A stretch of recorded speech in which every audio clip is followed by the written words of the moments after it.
For those of you who don't know me, my name is Jessica and I'm a local preacher in the Richmond and Hounslow Methodist Circuit. This week we're doing something slightly different with our Bible studies, and we're doing them in a bite-sized format, just looking at a single verse at a time, trying to reflect on them, and we've picked ones that I think are well known or well loved, trying to think about them in a new way, think about what they might mean for us as we navigate the Christian life. Today's verse is from Isaiah 43, verse 19. I am about to do a new thing. Now it springs forth. Do you not perceive it? I will make a way in the wilderness and rivers in the desert. The book of Isaiah itself is in three distinct parts.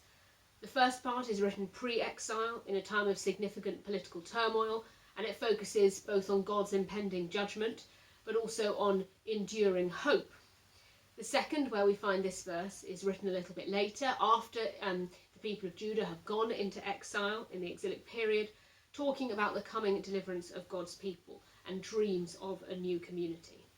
And the last section of Isaiah is a place where God's people are admonished afresh for once again straying from God's command. And it's set just post-exile, so the exiles have been able to return to Jerusalem, but the new temple has not yet been built. So three very distinct phases in the book's narrative. Now, Isaiah is not only a prolific book of prophecy within the Jewish scriptures and the Jewish tradition, but it's clearly hugely important to early Christian communities as well. And that's demonstrated by the frequent quotes and allusions to it in the New Testament. For the early church and for Christian communities since then, there's been a great sense that we see in Isaiah prophecies of the life and ministry of Christ. So in this verse from chapter 43, the author perceives that God is speaking of doing one particular new thing.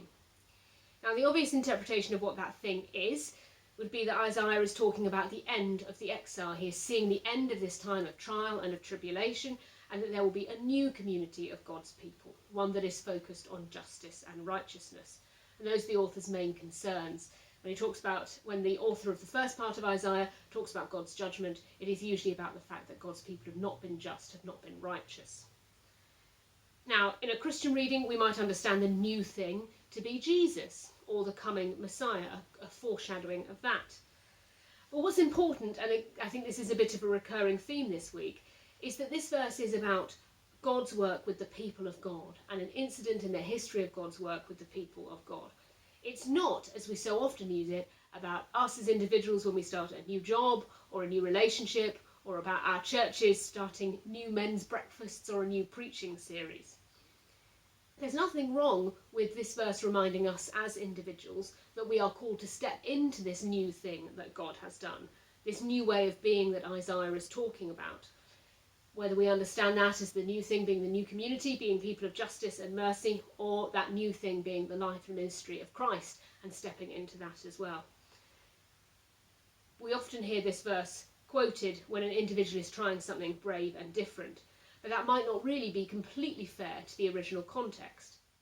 But this verse is good news for each of us, just not in the way that we first imagine.